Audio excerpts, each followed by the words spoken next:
I'm your host, Logan123. Joining me for Rake and Recluse, Chapter 22. Francine. You see the change that comes over Lily in an instant. One minute she's chatting, laughing, the next she's white as a sheet. Lily, what's the matter? You follow her gaze across the ballroom, your eyes latch on to him. Hepplewort. Lily looks at you with tears in her eyes. The look on her face confirms your worst suspicions. Do you know him, Francine? I should tell her.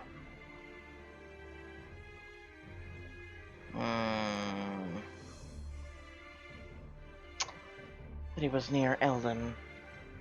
His name is Lord Hepplewort. He lives near Eldon Manor. Lily meets your eyes. Where precisely? On the other side of the woods. Your heart sinks and you can see her putting the pieces together. She knows. Do you think you can... Do you think you would like to face him? She looks terror-stricken at the thought. She violently shakes her head. No, I can't possibly. It's all right, Lily. You don't need to face him ever again if you don't want to. You turn to the men. Gideon, Perry, we have an unwelcome guest. Their faces darken as they spot Hepplewort across the room. Without pausing to consult with you or Lily, the brothers march off in his direction. Stay with Lily. I want to go after them, but Lily needs me more than they do. Lily notices you watching the brothers drag Hepplewort physically from the ballroom. You may go after them if you wish, Francine. Do not stay behind on my account. Are you sure, Lily? Lily gives you a brave, tremulous smile. She nods. To be perfectly honest, I could use a moment alone to gather my wits. You nod understandingly. I'll be back as soon as I can. You find the trio on the steps of Roxley House. And what business have you brought to my house tonight of all nights? Hepplewort smirks, his eyes scraping over you as you arrive. I took your advice, Your Grace. I had my solicitor look over the paperwork you so kindly provided me, and we found an error. It seems that one of us actually completes the terms of either contract. Neither is binding. Gideon and Perry look confused, but you feel your heart drop in the pit of your stomach. Lawyer lingo in my forte, and this doesn't bode well. According to the terms of the contract, should I marry Madeline and consummate said marriage, my contract with Larrabee's would be completely legal and binding. He grins again, and it seems his teeth have been sharpened into points. So, unless you procured a proper marriage for her... Ha! You mustn't know about Gideon's proposal yet. I should use my legal prowess. See how this plays out. Actually, Hepplewort, you must have come late to the ball. If you had been here earlier, it would have been witness to the fact that I made an arrangement with the peer. You raise an eyebrow. He'd been so furious about our engagement, and now he's going to play it off like it was his idea. Yeah, but he owes you technically, so let him play it. A very suitable one, in fact. You take Gideon's arm in yours and flash Hepplewort a savage grin. Hepplewort's eyes narrow. I see. I think you'll agree a duke can offer rather better terms than an earl. Perhaps he can. But, as you have so aptly proven, my dear Madeline, betrothals are fickle things. A chilling smile stretches his lips, and easily broken. Until you have walked down the aisle and slept in the marital bed, your contract is still not binding, even if he has ruined you. Hepplewort fixes Gideon with a greasy grin. Oh, don't do it, Gideon. I know you want to knock the shit out of him. Oh, I do too. He hasn't done it with a ring on your finger. Tell him later. I think you have done enough showboating for one night, Hepplewort. It's time for you to return to whatever hole you crawled out of. He grins lavishly. I have crawled out of many fine holes, believe me. Gideon's hands clench into fists at his sides. I will leave London with a bride. And if Madeline won't do it, perhaps I'll turn my affection on another. Hepplewort glances at Perry. What about the little piece I saw in your arm?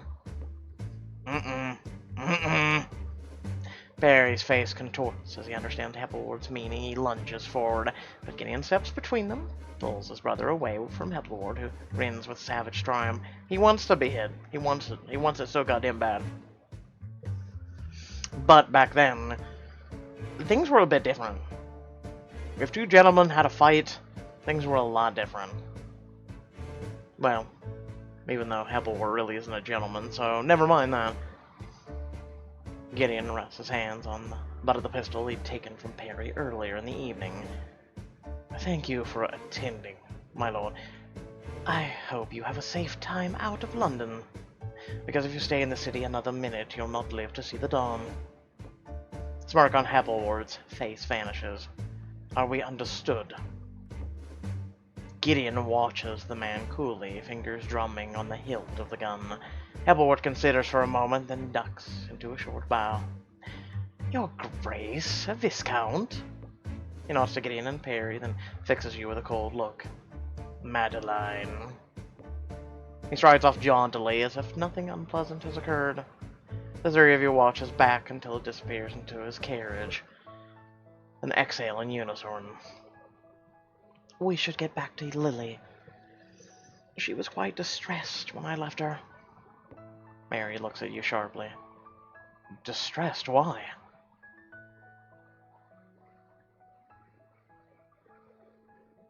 Shit.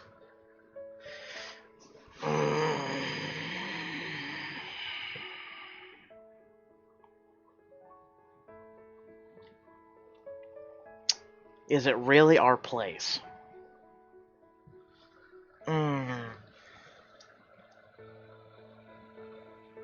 Yeah, this one's tough. I'm gonna go with no, it's not. I mean,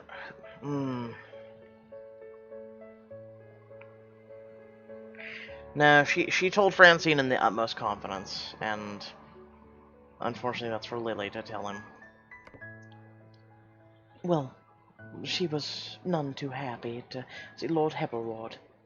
Perry looks confused. Why not? Has she met him before? I don't see what... His face whitens as realization dawns. My God! Was he... He couldn't be. His eyes find Gideon's face, and desperately seeking confirmation or denial. Gideon meets his brother's eyes, his mouth set in a grim line. It was him, Perry. Without another word, Perry takes off, back to the ballroom, back to Lily. He and Gideon find the pair locked in a warm embrace. Lily, are you all right? Yes, Your Grace. Perry told me what happened. I'm sorry, I did not have the strength to face him. He put a hand on her arm. Don't be sorry. If we had known for certain that it was Hepplewort who attacked you in the woods, you would not have lived to see the dawn. 'Tis all right, Your Grace. I don't want any more blood spilled on my account. Yes, and I'd prefer if my guardian and my fiancé were not behind bars. Indeed. Who would protect you, then? Fix Gideon with a glare, and he realizes his mistake. I mean, you could protect yourself, of course. We were merely your humble servants. You give him a smile. Better. Well, Giddy, this is the most eventful ball I've attended in several weeks, at least. It's a good thing you had possession of my gun. Indeed.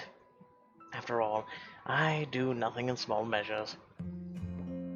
The next day, you find yourself floating through life as if on a cloud. I am engaged to be married. And not only that, but to Gideon. The kindest, sexiest, most endearing man the 1800s that I've ever met. In the light of good spirits, you decide to have a girl's outing. To a real London bookshop. I can hardly contain my excitement. I think I'll wear my trusty city dress, a periwinkle city blue dress, and a green ruffle dress. That color's alright. I like the necklace. Periwinkle city blue dress. That's not bad. I wish the necklace stood out a little bit more, but it goes with it. Trusty city dress. If it ain't broke, don't fix it.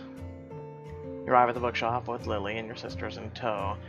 Girls, I've decided you need a little more feminist literature in your lives. Well, you know what? Back then, feminist literature actually was a good thing, versus nowadays, there's a lot of really toxic, just down with all men, men should be our servants kind of crap. Feminist literature? They stare at you in twin confusion, like Lily, while Lily stifles a giggle between her fingers. I should explain what feminism is. Feminism is a word that means women are equal to men. You see that? I wonder how many people watching this are going to go, how dare you, and get pissed off. That's because everyone should be equal. Marcy and Amelia gasp, hands over their mouths. In fact, that all people are equal to each other. A radical notion, I know, but I think when you will find the right books to explain it, you'll come around. If it means it'll help us fetch a man like your Duke, it will be a worthwhile venture indeed. You try not to roll your eyes. If that's what it takes you to get started, I suppose I can't complain. They nod obediently and start off through the stacks. You and Lily wander through the bookstore together. She seems interested, but also strangely sad. I wonder if last night is having an effect on her. I should ask.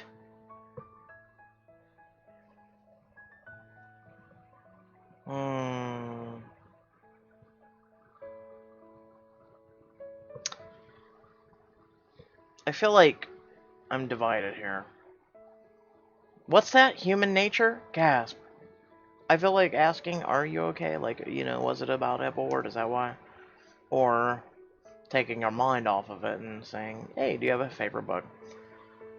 And typically when you ask a woman this, it can go one of two ways. She'll be really happy, or, how dare you, you mother...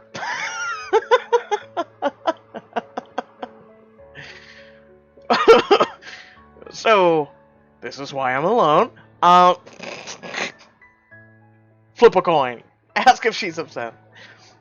Is something bothering you, Lily? Is it Hepplewort? She looks at you in surprise and shakes her head. His appearance did startle me, of course, but I already knew a monster lurked nearby. At least now it has a face and a name. No, it's something else troubling me. Lily stops and stares at one of the titles. She slowly mouths the words that seems to give up, then lets out a frustrated sigh. You guess what she's about to say, but decide to let her be the one to say it. I cannot read, Miss Francine. You nod slowly. I did suspect. She looks at you in surprise. You did? Why did you never say anything? Well, when you were recovering, you seemed to delight in the stories I read to you. But I never found you with a book yourself. You know, I'm not a teacher, but I'd be honored to try. A coy smile touches your lips, and your curiosity piques. What is it? It's just that I already have a teacher. Of a sort. Yeah, Perry. P is for...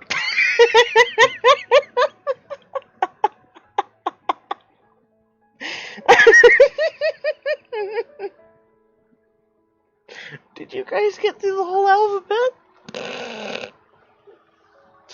What is X? I'm serious. What is X? Oh. Barry. Her grin can hardly be contained now. You give her a knowing look. And what manner of teaching method does Barry employ?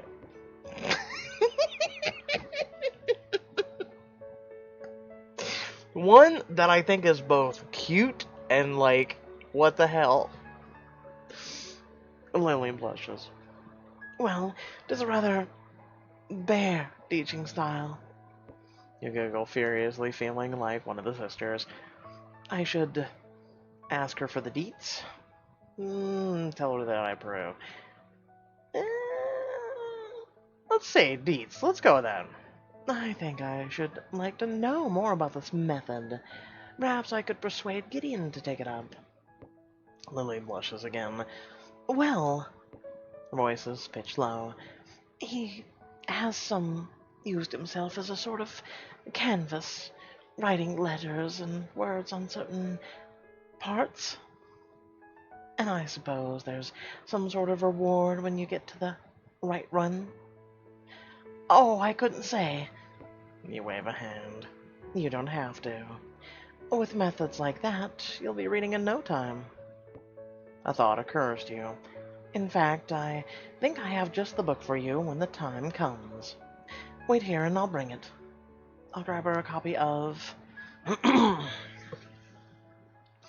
Okay, so Pride and Prejudice, I think, is the only one that I actually really know of.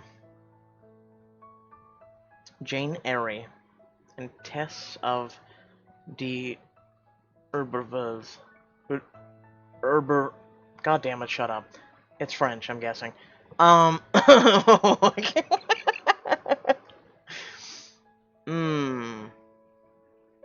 Is Pride and Prejudice really that old? I mean, I know it was like from 1900s, I know that, but...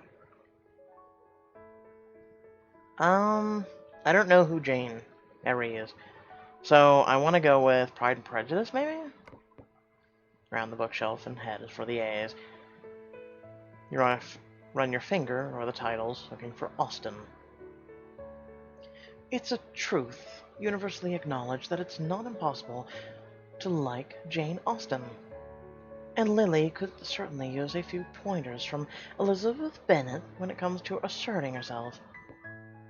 When you're reaching for the book, when a hand clamps over your mouth, you gasp on instinct and smell something bitter.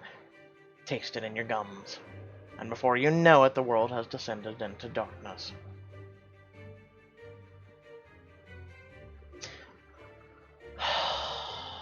Effing Hepplewort. The dude don't know when to stop, does he? God damn it. He just doesn't know when to stop. I'm gonna beat that ass. Oh, I'm gonna beat that ass.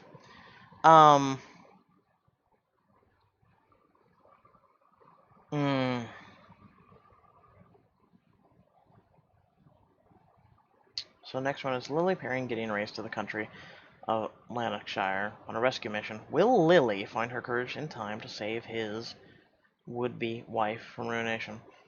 Very interesting way to put it. With that being said, I hope y'all did enjoy the video. Remember to like, share, and subscribe.